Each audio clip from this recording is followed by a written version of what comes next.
Hello dear friends, more than 1,000 messages have been posted on our channel so far. However, 98% of you have not subscribed. Please kindly subscribe and support us immediately. கோவையில் நடைபெற்ற ஐயப்பன் பூஜை அன்னதான விழா. மத நல்லிணக்க நிகழ்ச்சியாக நடைபெற்ற மகா அன்னதானத்தை பல்சமய நல்லுறவு இயக்க தலைவர் முகமது ரஃபி துவக்கி வைத்தார். கோவை ஸ்ரீ பம்பாவாசா ஐயப்ப பக்தர்கள் சார்பாக 20ஆம் ஆண்டு ஐயப்ப பூஜை மற்றும் அன்னதானம் வழங்கும் விழா சாய்பாபா காலனி கே புதூர் ஸ்ரீ மகாசக்தி மாரியம்மன் கோவில் வளாகத்தில் நடைபெற்றது. அதிகாலை கணபதி ஹோமம், அதனைத் தொடர்ந்து ஐயப்பன் பஜனை நடைபெற்றது.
இன்று ஒரு சந்தோஷமான நாள். சாய்பாபா காலனி பகுதியிலே, கோவை மாவட்டத்திலே சாய்பாபா காலனி பகுதியிலே ஒரு சந்தோஷமான நாள்.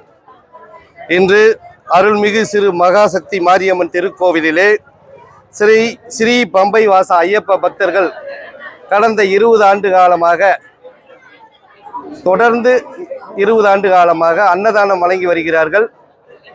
நானும் இந்த நிகழ்ச்சியில் தொடர்ந்து வருடம் இந்த நிகழ்ச்சியில் கலந்து கொள்கிறேன்.